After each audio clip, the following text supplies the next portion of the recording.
आता उपोषण नाही, आता लढायचं. जरांगेंनी मराठा बांधवांना आवाहन केले. सरकारला गोड बोलून समजत नाही, त्यामुळे आता लढायचं असा इशारा जरांगेंनी दिला. आता महाराष्ट्रात आंदोलन करणार, मुंबईत लवकरच मैदानाची पाहणी करणार. जरांगेंनी इशारा दिला, मराठ्यांची गद्दारी कराल तर फळ भोगायला तयार राहा. फडणवीसांना जरांगेंनी इशारा दिला.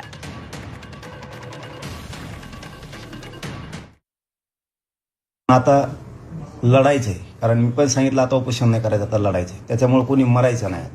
आता लढून मिळवायचंय, कारण आपण पण क्षत्रिय मराठी आहेत. आता आपणही दाखवू की आम्ही लोकशाही मार्गाने पण केलं, हातपाय पडून सुद्धा मागणी केली, कायदेशीरही केली, लोकशाहीची नियमाचं उल्लंघनही केलं नाही, कायद्याचंही केलं नाही. 2.25 वर्ष सातत्यानं आणि सलग आम्ही लढलो. सरकारला जर ते आता गोडीत जमत नसेल तर लढूनही मिळायची ताकद आपल्यात आहे. म्हणून लढून मिळू. कोणीही आत्महत्या या पुढच्या काळात करू नका.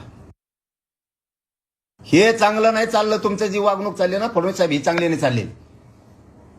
ज्या ज्यावेळेस संकट उभं आहे ना त्या त्यावेळेस मराठ्यांनी तुम्हाला आनंदाची खुर्च्या दिलेल्या, आणि तुम्ही मस्ती आल्यासारखं जर करताल आणि मराठ्यांशी गद्दारी बेमानी करताल तर फळ मी त्याचं भोगायला लावणार आहे, कारण मला मराठ्यापेक्षा मोठं कोण नाही.